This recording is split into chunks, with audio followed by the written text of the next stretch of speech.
झारखंड में एक तरफ जेएमएम, कांग्रेस और आरजेडी ने जहां गठबंधन के तहत सीटों का बंटवारा कर लिया, वहीं दूसरी तरफ एनडीए में सीटों पर सरफटौवल अभी भी जारी है। हालत यह है कि अब एलजेपी ने जहां अकेले लड़ने के संकेत दे दिए हैं, वहीं आजसू नेताओं ने भी नामांकन शुरू कर दिया है। बिखर गया झारखंड एनडीए। खबर मिल रही है कि उनकी भी कई है। केले और कमल में सीटों पर कलह। आपको रात जरमुंडी पर बीजेपी एलजेपी में जंग। कोई टोकन के तौर पर अगर हम लोग को सीट देगा तो वो सीट हम लोग नहीं लेंगे।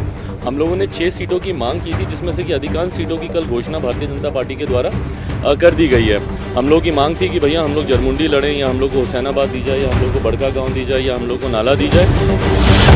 अकेले चुनाव लड़ेगी एलजेपी। मुझे लगता है कि अब क्योंकि गठबंधन पे बात नहीं चल रही है, तो मुझे लगता है शाम तक हम लोग ये फैसला ले लेंगे और लोक जनशक्ति पार्टी अकेले चुनाव लड़ने के लिए पूरी तरीके से। एलजेपी प्रमुख चिराग पासवान का ये बयान झारखंड एनडीए में टूट की तस्दीक कर रहा है। एलजेपी जरमुंडी सीट पर अपने प्रदेश अध्यक्ष वीरेंद्र प्रधान के लिए दावा कर रही थी, लेकिन वहां से बीजेपी ने उम्मीदवार उतारा, जिसके बाद एलजेपी ने अब झारखंड चुनाव में अकेले लड़ने के संकेत दे दिए हैं और 37 सीटों पर उम्मीदवार उतारने की तैयारी है। टोकन के तौर पर अगर हम लोग को सीट देगा तो वो सीट हम लोग नहीं लेंगे। हम लोगों ने 6 सीटों की मांग की थी, जिसमें से कि अधिकांश सीटों की कल घोषणा भारतीय जनता पार्टी के द्वारा कर दी गई है। हम लोग की मांग थी कि भैया हम लोग जरमुंडी लड़ें, या हम लोग को हुसैनाबाद दी जाए, या हम लोग को बड़का गाँव दी जाए, या हम लोग को नाला दी जाए। तो बट बहरहाल मुझे लगता है कि अब क्योंकि गठबंधन पे बात नहीं चल रही है, तो मुझे लगता है शाम तक हम लोग ये फैसला ले लेंगे और लोक जनशक्ति पार्टी अकेले चुनाव लड़ने के लिए पूरी तरीके से एलजेपी ने जहां अकेले चुनाव लड़ने के संकेत दे दिए हैं, वहीं बीजेपी और आजसू में भी खाई बढ़ती जा रही है, जिसकी बान की ये तस्वीर लोहरदगा सीट से आजसू उम्मीदवार नीरू शांति भगत की नॉमिनेशन की है। आजसू के केंद्रीय उपाध्यक्ष हसन अंसारी पार्टी का सिंबल लेकर खुद लोहरदगा पहुंचे थे, जबकि लोहरदगा में चूल्हा प्रमुख सम्मेलन कर सुदेश महतो ने बीजेपी को अपनी ताकत दिखाने की कोशिश की। वहीं बीजेपी और आजसू के बीच फंसी दूसरी सीट चंदन क्यारी पर भी आजसू नेता उमाकांत रजक ने 22 नवंबर को नामांकन दाखिल करने का ऐलान कर दिया कि चंदन क्यारी सीट हमारा है और हम चुनाव लड़ेंगे, और हमें पहले से ही उन्होंने कहा कि आप चुनाव की तैयारी करें। इसलिए उसी संदर्भ में हम अपनी तैयारी में लगे हुए थे और कार्यकर्ताओं के समागम में हमने कल अपनी घोषणा की है कि 22 तारीख को हम नामांकन करेंगे और हमारे केंद्रीय अध्यक्ष आदरणीय सुदेश कुमार महतो जी उस नामांकन में उपस्थित रहेंगे।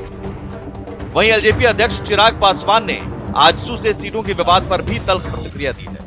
उन्होंने कहा कि अगर गठबंधन के साथियों में ही बेहतर तालमेल नहीं होगा तो उसका नुकसान उठाना पड़ सकता है। सुदेश महतो जी के यहाँ पे क्या बात चल रही है, नहीं चल रही है, मुझे बहुत ज़्यादा जानकारी नहीं है। मीडिया के माध्यम से ही मुझे भी खबर मिल रही है कि उनकी भी कई ऐसी सीटें हैं जिसपे पेच फंसा हुआ है, स्पष्ट नहीं है। बट मैं चाहूँगा ज़रूर कि गठबंधन में है जल्द से जल्द सीटों का बंटवारा हो जाना चाहिए। देखिए, पहले चरण के चुनाव की प्रक्रिया शुरू हो चुकी है, नामांकन चल रहा है, दूसरे चरण का भी अब शुरू हो रहा है। तो ऐसे में अगर गठबंधन के साथियों के बीच में ही अगर जल्द तालमेल नहीं बैठेगा तो कहीं ना कहीं इसका नुकसान तो होता ही है। महाराष्ट्र में आपको बताते हैं एनडीए में पेच फंसा कहां। आजसू को 9 सीटें देना चाहती है बीजेपी। 2014 में आजसू 8 सीटों पर लड़ा था चुनाव। लोहरदगा और चंदन क्यारी सीट बीजेपी चाहती है, लेकिन आजसू इन दोनों सीटों को छोड़ने को तैयार नहीं। वहीं एलजेपी जरमुंडी सीट की कर रही है मांग, जिस पर बीजेपी ने उम्मीदवार का ऐलान कर दिया। वहीं एनडीए में कलह पर कांग्रेस तंज कस रही है। समझौते में कोई दिक्कत नहीं है। भारतीय जनता पार्टी किसके साथ समझौता करेगा यही नहीं क्लियर है। जनता दल यू से, एलजेपी से, बाकी पार्टियों से साफ तौर में समझौता छोड़िए, उनके घर में ही अंतर्कलह भारी उत्पन्न होकर पूरा झारखंड देख रहा है। जाहिर है, एक तरफ एनडीए में कलह जारी है, वहीं जेएमएम, कांग्रेस और आरजेडी ने सीटों का बंटवारा कर मनोवैज्ञानिक बढ़त तो ले ली।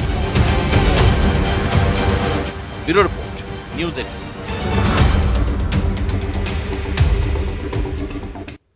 और दूसरी तरफ लोहरदगा में आजसू का चूल्हा प्रमुख सम्मेलन का भी आयोजन किया गया, जिसमें नामांकन के बाद नीरू शांति भगत भी शामिल हुई।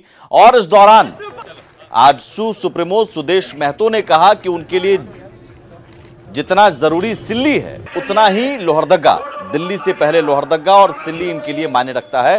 उन्होंने कहा कि लोहरदगा सीट पर नामांकन की सूचना पहले ही बीजेपी केंद्रीय नेतृत्व अमित शाह को दे दी गई थी। लोहरदगा की सीट आजसू की है और ये सीट आने वाले समय में आजसू के खाते में ही जाएगी।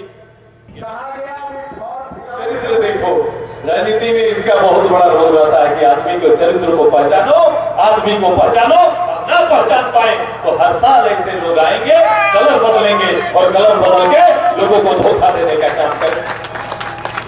हम तो वहीं पर खड़े थे, कई लोग कयास लगा रहे थे कि ऐसा होगा वैसा होगा। कमल का भी परसों ही पहुंच गए, आज साइन करके हो जाता हम थोड़ा देर नहीं समझ पाए थे, पर ये तो कोई दिखाने वाला विषय नहीं। जितना सुदेश मातो के लिए सिल्ली, उतना ही लोहरदगा सुदेश मातो के लिए जरूरी है, मेरे लिए उतना ही महत्वपूर्ण है, क्योंकि हम सभी लोगों ने शून्य से शुरू किया। मजा इसलिए लगता है, हमको काम करना इसलिए अच्छा लगता है कि हम लोग उस परिवेश को देखें जब हम लोग 10 लड़का, 15 लड़का, 20 लड़का को इकट्ठा करके राजनीति शुरुआत किया। आज वही घर मेरा बड़ा हो गया, अपना घर है, ये पार्टी का मुख्यालय है और पार्टी को बढ़ाना ये यहाँ के घर परिवार का दायित्व है। ये पार्टी आपका है और ये प्रतिनिधि भी आपका है, कोई बाहर का नहीं है, ये आपका घर का पार्टी, आपका बनाया हुआ पार्टी। और उस बीच बड़ी खबर यह है कि थोड़ी ही देर में आजसू लिस्ट जारी करेगा। 8 बजे आजसू उम्मीदवारों की लिस्ट जारी करेगा। आजसू सुप्रीमो सुदेश महतो लिस्ट जारी करेंगे, उम्मीदवारों की लिस्ट जारी होगी। जाहिर है बीजेपी की दूसरी लिस्ट का इंतजार था, लेकिन बीजेपी की दूसरी लिस्ट आई नहीं। 52 उम्मीदवारों के नाम पहले ही बीजेपी ने ऐलान कर दिए और आजसू को लोहरदगा और चंदन क्यारी सीट चाहिए थी और लोहरदगा से नामांकन आजसू उम्मीदवार नीरू शांति भगत ने कर भी दिया। दूसरी तरफ चंदन क्यारी से भी उमाकांत रजक ने ऐलान कर दिया 22 नवंबर को वो नामांकन करेंगे और अब आज कुछ ही देर में उम्मीदवारों की लिस्ट भी आजसू जारी करेगा। खाई बीजेपी और आजसू के बीच बढ़ती जा रही है। गठबंधन की वजह से जेवीएम से बीजेपी में आए अमर कुमार बावरी का भी नाम पहली सूची में नहीं है। मौजूदा 10 विधायकों का भी पार्टी ने टिकट काटा है। टिकट कटने के पीछे विधायकों के पिछले 5 सालों के परफॉर्मेंस को आधार बताया जा रहा है। साथ ही ये भी चर्चा है कि ये 10 विधायक सरकार के लिए समय समय पर मुश्किलें पैदा करते रहे हैं। Bureau report, news 18 Ranchi. और उम्मीदवारों की घोषणा होने के साथ ही नामांकन ने भी रफ्तार पकड़ ली है। कांग्रेस प्रदेश अध्यक्ष रामेश्वर उरांव समेत कई उम्मीदवारों ने आज नामांकन दाखिल किया। लोहरदगा से आजसू उम्मीदवार नीरू शांति भगत ने भी नॉमिनेशन फाइल किया।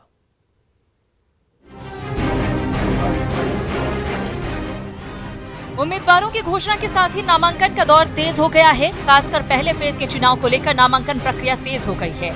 झारखंड कांग्रेस अध्यक्ष रामेश्वर उरांव ने लोहरदगा सीट से नामांकन दाखिल कर दिया। नामांकन से पहले रामेश्वर उरांव अपने समर्थकों के साथ जिला मुख्यालय मैदान पहुंचे, जहां उनके समर्थकों ने उनका जोरदार स्वागत किया। वहीं लोहरदगा सीट से आजसू के उम्मीदवार नीरू शांति भगत ने भी नॉमिनेशन फाइल किया। आजसू के केंद्रीय उपाध्यक्ष हसन अंसारी पार्टी का सिंबल लेकर खुद लोहरदगा पहुंचे थे। पलामू के सभी 5 सीटों पर पहले चरण में मतदान होना है। ऐसे में डाल्टनगंज विधानसभा सीट से कांग्रेस प्रत्याशी के.एन. त्रिपाठी और बसपा उम्मीदवार जगन्नाथ सिंह ने नॉमिनेशन फाइल किया, जबकि हुसैनाबाद से आरजेडी उम्मीदवार संजय सिंह यादव और एनसीपी प्रत्याशी कमलेश कुमार सिंह ने नामांकन का पर्चा भरा। वहीं छतरपुर सीट से जेडीयू कैंडिडेट सुधा चौधरी ने नामांकन दाखिल किया। बांकी की बात करें तो इस सीट से जेवीएम के रुद्र शुक्ला ने पर्चा भरा, जबकि विश्रामपुर सीट से जेडीयू के ब्रह्मदेव प्रसाद ने नॉमिनेशन फाइल किया। वहीं गढ़वा में जेएमएम के उम्मीदवार मिथिलेश ठाकुर ने नामांकन का पर्चा भरा। इस दौरान उनके साथ जेएमएम के केंद्रीय महासचिव सुप्रियो भट्टाचार्य भी मौजूद रहे। इससे पहले मिथिलेश ठाकुर ने शहर के मेन रोड पे जुलूस भी निकाला और बीजेपी विधायक सत्येंद्र नाथ तिवारी पर जमकर हमला बोला। इधर बिशुनपुर सीट से 2 बार विधायक रहे चमरा लिंडा ने जेएमएम के टिकट पर नामांकन दाखिल किया। इस दौरान उन्होंने आदिवासी समाज के विकास और अपने अधूरे कामों को पूरा करने का वादा किया, जबकि बिशुनपुर सीट से ही जेडीयू की उम्मीदवार कृपालता देवी ने नॉमिनेशन का पर्चा भरा। Bureau report, news 18। और रांची, खूंटी समेत कई जिलों में कभी आतंक का पर्याय रहे पूर्व नक्सली कुंदन पाहन अब लोकतंत्र की लड़ाई में हिस्सा लेगा। कुंदन पाहन तमाड़ विधानसभा सीट से चुनाव लड़ेगा। एनआई की विशेष कोर्ट ने कुंदन पाहन को चुनाव लड़ने की अनुमति दे दी है। आपको बता दें कि पूर्व मंत्री रमेश सिंह हत्याकांड समेत 57 मामलों में कुंदन पाहन आरोपी है। हालांकि सरकार की सरेंडर पॉलिसी के तहत उसने पुलिस के सामने आत्मसमर्पण किया था, जिसके बाद फिलहाल वो जेल में है। लेकिन अब चुनाव मैदान में कुंदन के उतरने से तमाड़ विधानसभा सीट पर चुनाव दिलचस्प हो गया है। आपको बता दें कि पूर्व मंत्री रमेश सिंह मुंडा हत्याकांड का आरोपी पूर्व मंत्री राजा पीटर को भी कोर्ट से चुनाव लड़ने की अनुमति मिल चुकी है। आर्गूमेंट में अलाउ हुआ कि आप अनुमति आपको दी जाती है, लेकिन एक अंडरटेकिंग दीजिए कि मैं जब भी वहाँ जाऊँ चुनाव नॉमिनेशन फाइल करने के लिए, तो वहाँ कोई भी पब्लिक डिस्टर्बेंस ना हो, कोई भी हो हल्ला ना हो, कोई भी पब्लिक न्यूसेंस ना हो। इस आधार पे उनको अनुमति दी गई है और जेल अथॉरिटी को डायरेक्शन दिया गया है कि आप एक सुनिश्चित करें कि वो जाके वहाँ पे अच्छे से नामांकन करके फिर वापस। कितनी तारीख को जाके नामांकन करेंगे? 15 नवंबर 2019 को डेट उनका फिक्स किया गया है। पूर्व मुख्यमंत्री मधु कोड़ा जगन्नाथपुर सीट से कांग्रेस की टिकट पर चुनाव लड़ने की तैयारी में है। इसे लेकर उन्होंने कोर्ट से अनुमति मांगी है। साथ ही कांग्रेस से टिकट मधु कोड़ा की अर्जी पर कोर्ट में 2-3 दिन में सुनवाई होने की उम्मीद है।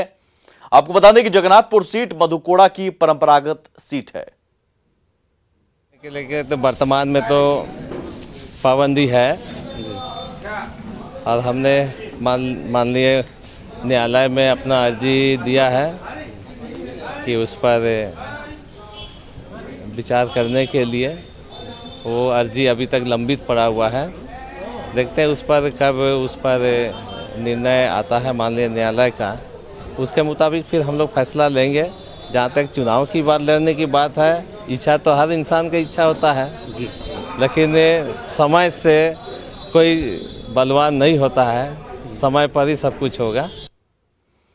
और बड़ी संख्या में आम आदमी पार्टी के नेता और कार्यकर्ताओं ने जेवीएम का दामन थाम लिया। जेवीएम मुख्यालय में 500 से ज्यादा आम आदमी पार्टी कार्यकर्ता जेवीएम में शामिल हुए। इस मौके पर बाबूलाल मरांडी ने कहा कि इस बार के विधानसभा चुनाव में चौंकाने वाले परिणाम आएंगे और राज्य में जेवीएम की सरकार बनेगी। बाबूलाल मरांडी ने दूसरे दलों से टिकट नहीं मिलने वाले नेताओं को जेवीएम से टिकट देने से साफ इनकार किया। वहीं महागठबंधन में शामिल नहीं होने पर कहा कि गठबंधन में हो रही देरी पर उन्होंने अकेले चुनाव लड़ने का ऐलान किया। आज झारखंड की जरूरत है कि झारखंड विकास मोर्चा के नेतृत्व में सरकार बने, और उस जरूरत को समझ करके आम आदमी पार्टी के जो इतनी बड़ी समर्थक है लोग आए हैं। हमने इस बार तय किया है कि जो पार्टी में जो वर्षों से लोग काम कर रहे हैं, पहला प्राथमिकता तो उसका हक बनता है। उसके बाद अगर कोई बचेगा, अगर कहीं कोई लड़ने वाले नहीं होंगे, तभी उस प्रकार की जो विधायक उनको वहाँ नहीं मिला तो यहाँ मिल जाएगा, तो मैं समझता हूँ ये गलत है। कम से कम हम इस प्रकार की राजनीति से इस बार हम कोशिश करें, हम दूर रहें। और स्वास्थ्य मंत्री रामचंद्र चंद्रवंशी पर बीजेपी आलाकमान ने फिर से भरोसा जताते हुए विश्रामपुर से उन्हें उम्मीदवार बनाया है, जहां से महागठबंधन की ओर से कांग्रेस के उम्मीदवार ददई दुबे से उनका मुकाबला होगा। रामचंद्र चंद्रवंशी से बात की हमारे रांची संवाददाता उपेंद्र कुमार ने। सबसे पहले तो मैं खुश हूं और आभार प्रकट करता हूं। दूसरा चीज है कि देखिए, कयास लगाया जा सकता है।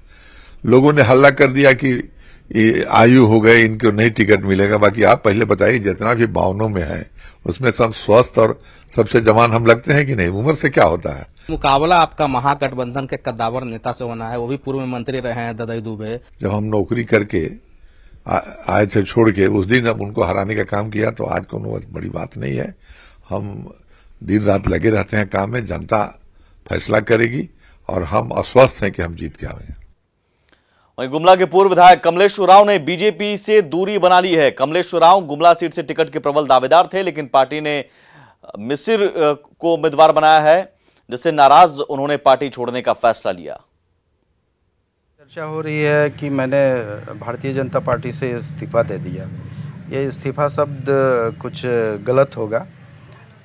मैं पुनः कह रहा हूं कि हम लोग इस क्षेत्र में जनसंघ का बीज बोने का काम किए थे और वो बीज का मैं फल हूं। और लगातार 2 बार से भारतीय जनता पार्टी ने महसूस किया है कि मैं भारतीय जनता पार्टी में ना रहूं, तो मैंने इसलिए भारतीय जनता पार्टी को अलविदा कहा है। चुनाव में टिकट मिलने के बाद बीजेपी के प्रत्याशी बाबा मंदिर देवघर में आशीर्वाद लेने के लिए पहुंच रहे हैं। श्रम और नियोजन मंत्री राज पालीवार और देवघर विधायक नारायण दास ने बाबा मंदिर पहुंचकर पूजा अर्चना की और जीत का आशीर्वाद मांगा। आपको बता दें कि श्रम और नियोजन मंत्री राज पालीवार को मधुपुर और नारायण दास को देवघर सीट से पार्टी ने दोबारा प्रत्याशी बनाया है। राम मंदिर बनबे करते हमें पब्लिक का की चाहिए।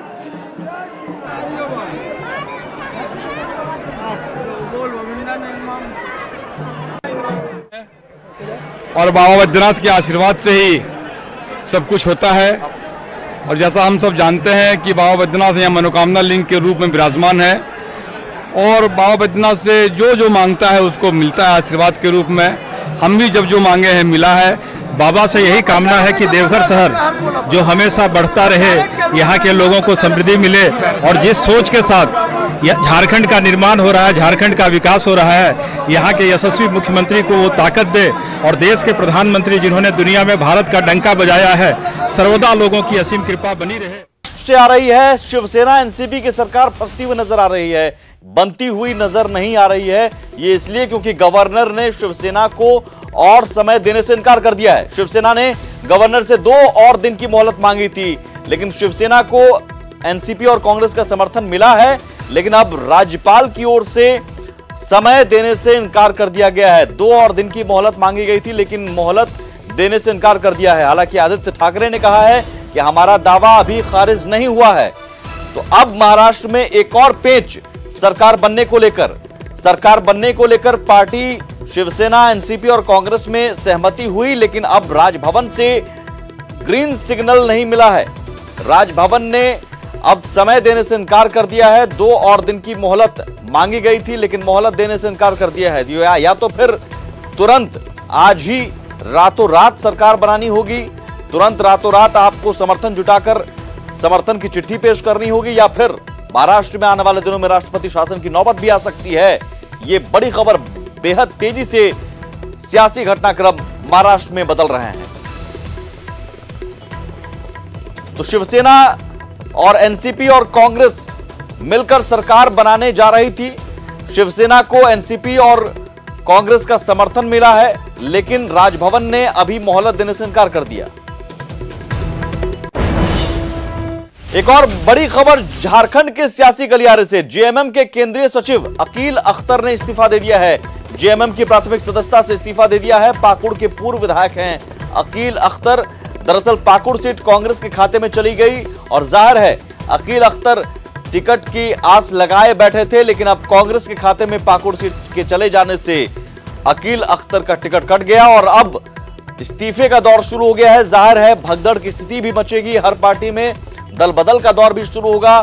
जो टिकट के दावेदार रहे, जो टिकट की आस लगाए बैठे रहे, उन्हें अगर टिकट नहीं मिला तो इस्तीफे का दौर, दल बदल का दौर शुरू हो जाएगा और ये शुरुआत हो गई। जेएमएम में केंद्रीय सचिव अकील अख्तर ने इस्तीफा दे दिया है। और इसी के साथ जोहार झारखंड में बस इतना ही। नमस्कार।